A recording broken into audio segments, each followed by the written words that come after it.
Hey guys, welcome back to the garden. Look at this. These are the roses. Believe it or not, we had them in the garage all winter. We just took them out a week ago and look at this growth. I'm going to take you in so you can see the growth. The growth actually surprised me because we've had a lot of rain.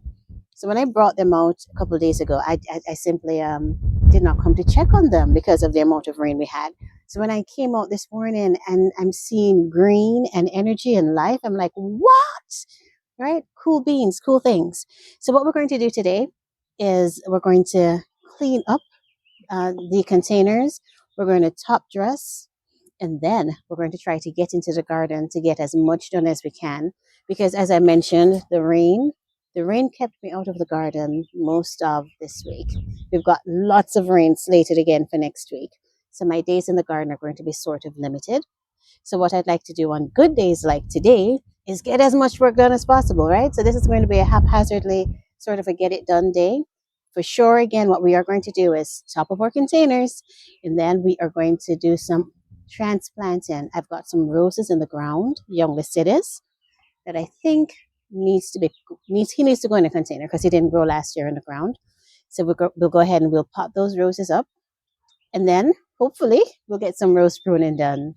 All right, enough talking. Let me pull you in close so that you can see these babies. All right, let me come get you. All righty, I'm taking you in. Look at this, Desdemona. Do you remember us transplanting this rose last spring? We removed her from the ground and popped her here in a container, and she only had like one cane. You must have been looking at me and saying, "Boy, what is this crazy lady doing?" To tell you the truth, I was asking myself the same question. But look at this, right? Look, beautiful, right? Absolutely beautiful. Thomas A. Beckett. This is the peace rose. This is the one that started it all. We successfully overwintered this one last year, so that gave me the confidence to have all of these right now in containers. Gentle Hermione, Cathedral Bells. This little one surprised me because I think this one is hardy down to zone 6. I think everybody else here that you're seeing, they're hardy to, I believe, zone 4, zone 5. So I never expected this one to overwinter, right? But look, I'm surprised and pleasantly so, right? And then we have this guy, the Kennedy rose. Look at well, we knew this one was vigorous from when we planted it, right? But look at this rose. Survived the winter, pushing up all of that new growth. This is amazing. Absolutely amazing. All right, guys, I'm bending down, so hopefully you're able to see me. For my top up for the containers, I'm using topsoil, earthworm castings, and cow manure. Last year, before we brought them in for the winter, I did go ahead and remove a couple inches of the existing soil in the containers and had put on some cow manure just to take them through. So this kind of reduces my spring chores because since I already have those couple inches gone, I'm just going to be topping up now with more fresh stuff. All right, let's see. Yeah, this one, Thomas A. Beckett, he was not cleaned out properly. So I'm going to actually do a little bit of work on him in terms of cleaning out his container. Let's get the stuff mixed up, the soil mixed up, and let's top them on up. I will not fertilize today. I'm going to leave fertilization for a little bit later. All right, they're growing really well without me giving them anything. We probably should fertilize. What do you think? It's going to be pouring. What I use at this stage, I use the fish emulsion. Should I fertilize now? I don't know. I don't know, people. It's going to rain so much that everything's just going to wash right out. So I think I'll wait until after this stretch of rain and then fertilize. Because I'm not using granular, I'm using liquid. Okay, enough talking from me. Let's get the job done.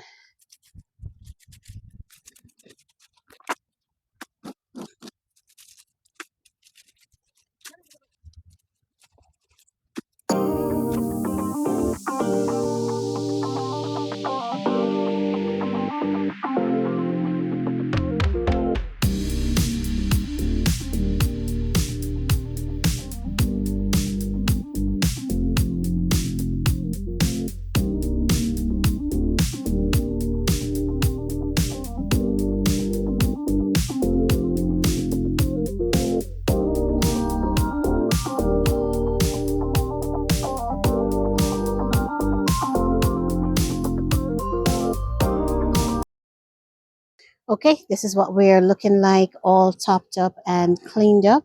I did a bit of pruning just to snip off a lot of the tips, right? To make sure that they have that nice fresh energy coming on.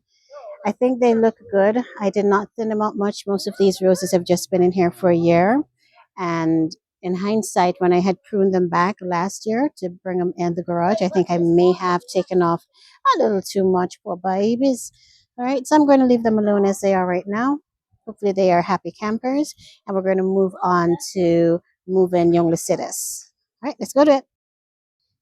All right, guys, I just wanted to show you something. Look at the size of this container. I got this for $15.99 from Costco. Now, listen, 22 inches. 22 inches, $16. This is crazy. This is awesome. Let me show you something. Come here, baby. Jump in here. No, don't jump. Just step in. Bend down. Look at the size of that container. Let me see if you're actually seeing it. Look at the size of that container. Can you imagine the rose love I'm going to have with these? So I picked up a few because we are going to be planting a lot of roses in these containers, right? Let me get him out of there and let's get to work. I'm going to fill up with soil and then I know, and look, as light as a feather, perfect for somebody like me, right? Anyway, let's fill up with soil and then let's head to the back garden with me. We'll get our hands on young Lycidas. Thanks, Riri. Heading to the back garden, guys. The ground is so soppy.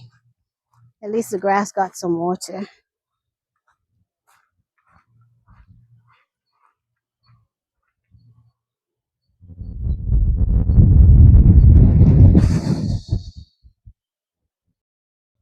Okay, we are in the back.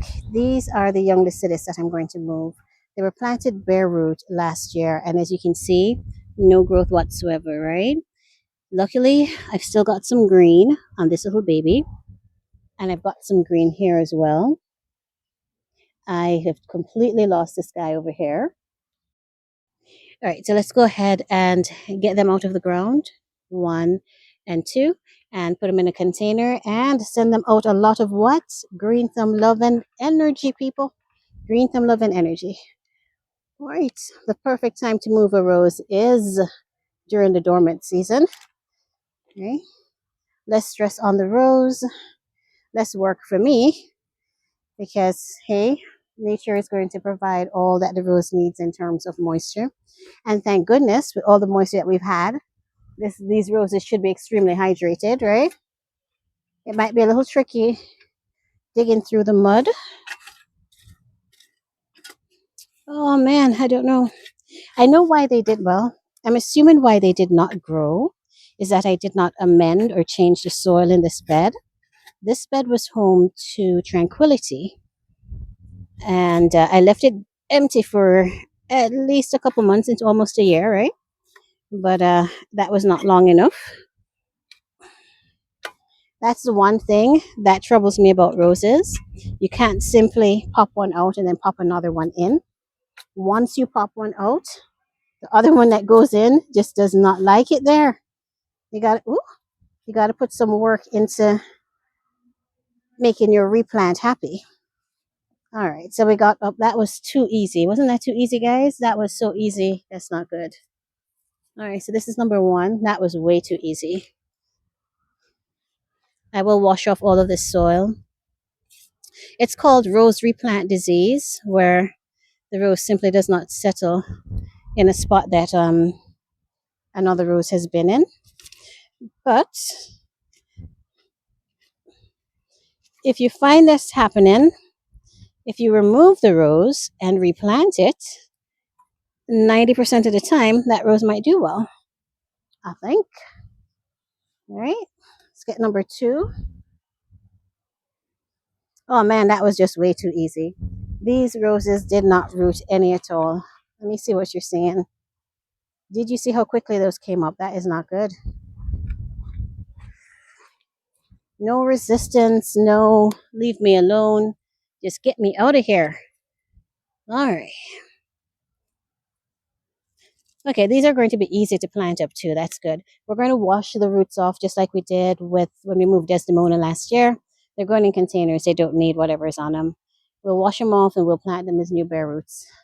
All right, let's go do what we do, people.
All right, look at this, beautiful people. We are cooking on grease. Look at it. Right, we've got all of our container roses sorted, all topped up, freshed up, and ready to go for the season. And then we also transplanted young Lycidas. He came out of the ground with one in and out of the shovel. They were up. Right, we've got two canes on each. We cut them back. They're watered in. I'm not particularly worried about moisture because it is going to rain and rain and rain. So they're going to get all the love that they need, right? Okay, so let's go ahead and move to the back garden. Let's use today and get a little bit more of our pruning done. What do you think? I think so. Come on. You know what? I realized I jumped right past this bed. I was going to start with oh boy, why does this bed intimidate me? This is the bed with why am I troubled by this bed, guys? Oh, you got to start somewhere. Let's start with this bed. This is the bed with Claire Austin, the poet's wife, and a knockout rose. So we've got 4 roses on this bed. Let's take our time. Let's see if we can get them all pruned up. And that, I think, would make a beautiful day. What do you think? I think so. Let me set up the camera and let's start pruning. Before we do, as always, we are going to remove anything dead, diseased, or dying. We're going to remove anything finer than a pencil, slimmer than a pencil, and we're going to remove anything that is crossing. For a rose like this rose has been in the ground for 2 seasons now. I'm just going to take her back, not even by a third, really. I think we're going to kind of judge it, but we're going to take most of these roses back by a third. And for this rose right here, Claire Austin, she is supposed to be a climbing rose, and she has some canes that are kind of climbing. Obviously, I have not trained her. I think this year I'm going to try her out as a shrub. I don't know if I'll regret it, but I'm going to go ahead and prune her back a bit as well. And then here's the knockout rose. For this one, I say, Lord have mercy. All right, let's do what we do, people.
Okay, guys, guess what? The grease ran out. I ran out of fuel. Let me tell you, I got tired. So this is where we're going to end today. I've got Claire cut back. She's a bit on the high side because she is a climber, right? So I'm keeping her a bit tall. And I also got to work on, you're seeing my shadow, sorry, the poet's wife. I'll take you in a bit closer. All right. Looks a lot better. Right? Still need to come out here. We've got two more roses in the bed that we've got to prune. Um, and that is something that we are going to get back to later on. So I'm going to say thank you again for having joined me for another beautiful day in the garden. You guys are absolutely awesome. Thanks for watching, and I will see ya in the next video.